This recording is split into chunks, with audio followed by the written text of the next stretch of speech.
Gabatarwa Suratul Abasa. Abdullahi bin Ummi Maktum radiyallahu anhu makaho ne musulmi ya je wurin annabi mai tsira da amincin Allah su tabbata gare shi. Ya dace a wannan lokaci manzon Allah tsira da amincin Allah su tabbata gare shi yana ƙoƙarin jawo hankalin wasu shugabanni na Qurayshawa ga shari'a. Dab da wannan lokaci sai makahon ya yi wata tambaya tasa, bai samu hakurin jira har su gama zancensu ba. Annabi sallallahu alaihi wasallam bai so haka ba, kuma babu dama ya ce masa ishiru. Abu ya riga ya bace saboda cewa sun yi tafiyarsu. Sai annabi sallallahu alaihi wasallam ya dama fuskarsa domin ransa ya bace. Watakila da sun musulunta, mabiyansu kuma za su musulunta a cikin sauki. Shugabannin ba su musulunta ba, sai annabi ya baibaita masa, wato ya juya ya ba da baya. Annabi sallallahu alaihi wasallam mutum ne, idan wahayi bai je masa ba, abin da ya fi dacewa gare shi zai zabe, ko kuwa ya karbi shawara daga wani sahabi. Idan kuskure ne Allah bai barinsa a kai, saboda haka sai Allah ya zarge shi zargi mai taushi mai albarka, sa'annan ya ƙara nuna masa hanyar da'awa, wato kira zuwa ga bauta ma Allah.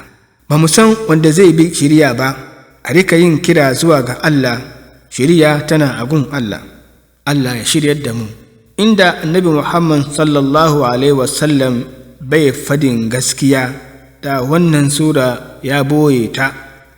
Bismillahirrahmanirrahim.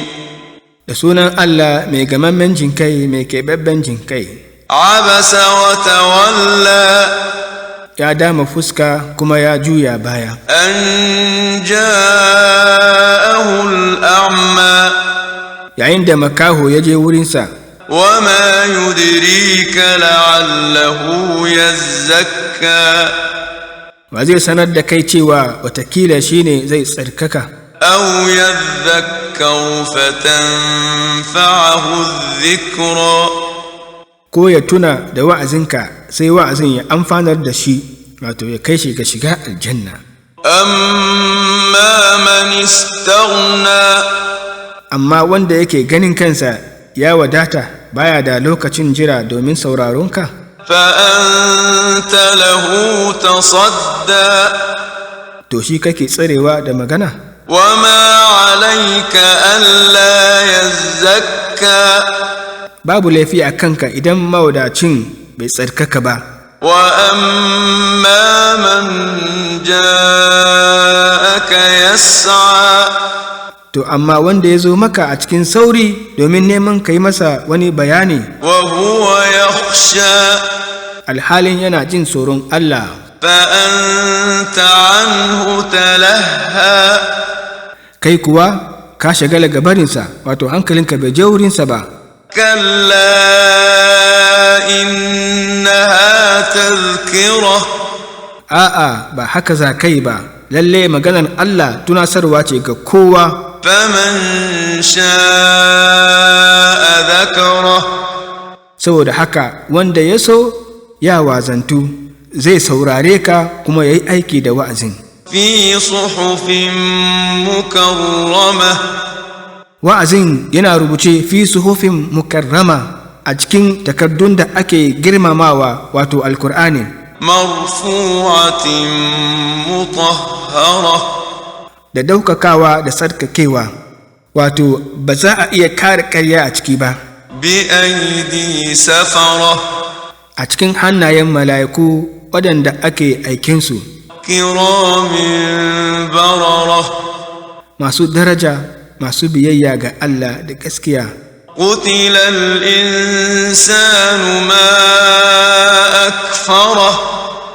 An sine wa mutum kafiri saboda butulcinsa ya cika tsanani. Min ayyi shay'in khalaqa. Baya tunane ne min ayyi shay'in khalaqa, daga wani abu Allah ya halitta shi. Min nutfatin khalaqahu faqaddara. Daga nutfa, wato digon ruwan halitta garwayayye, ya halitta shi, sa'annan ya kaddara shi, ya daidaita shi. Thumma as-sabila yassara.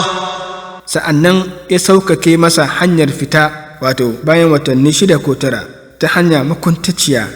To a lura, idan haifuwa ta kasance a girshe a gida, ana kware bawo ko fatar da ta lullube huskan jinjiri.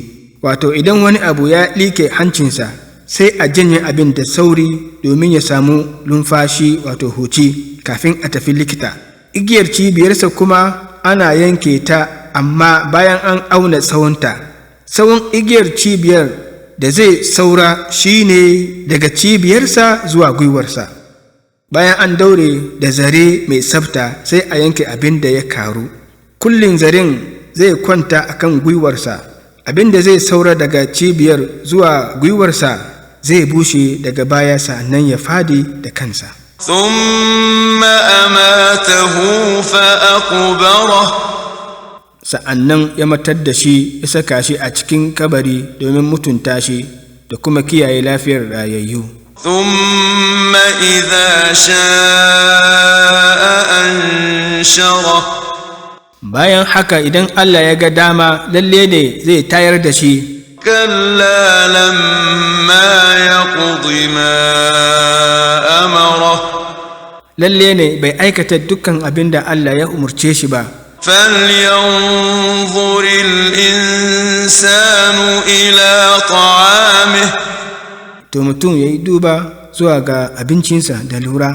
أنا صببنا الماء صبا، lalle ne mu, ji Allah, muka saukar da ruwa daga sama mai yawa. ثم شققنا الأرض شقا، sa'annan muka tsatsaga ƙasa tsatsagawa wadda ta dace da kaurin tsiro da zai bullo ya fara girma. فأنبتنا فيها حبا، sa'annan muka bari tsiron ya haifar da kwaya, misalin masara da maiwa. وعنبا وقضبا، da inabi, diyan itacen marmari da ciyawa. وزيتونا ونخلا، da diyan itacen marmari na zaitun da itacen dabino. وحدائق غلبا، da lambuna, wato wajen shakatawa masu itace da yawa. وفاكهة وأبا، da diyan itacen marmari da makiyaya ta dabbobi, wato abincin dabbobi. متاعا لكم ولأنعامكم، jin daɗi ne maku da dabbobinku. Fa'iza ja'ati sakha, to idan sawa mai kurmutar da kunnuwa ta zo, ta tashi kowa. فإذا جاءت الصاخة، to idan sawa mai tsanani ta zo, ta tashi kowa. يوم يفر المرء من أخيه، ranar mutum zai gudu daga dan uwansa, وأمه وأبيه، da mahaifiyarsa da mahaifinsa, وصاحبته وبنيه، da matarsa da diyansa.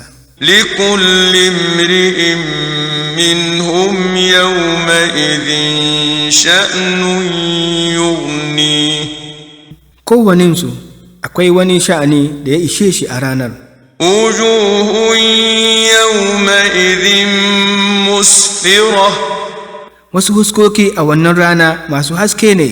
ضاحكة مستبشرة، masu dariya ne, masu bushara ne game da labarin shiga aljanna. ووجوه يومئذ عليها غبرة، wasu huskoki a wannan rana akwai ƙura a kansu. ترهقها قترة، duhu zai rufe huskokinsu, kamar an yanyanka dare ne aka mammanna akan huskokinsu. أولئك هم الكفرة الفجرة، waɗannan su ne kafirai, fajirai, masu miyagun ayyuka.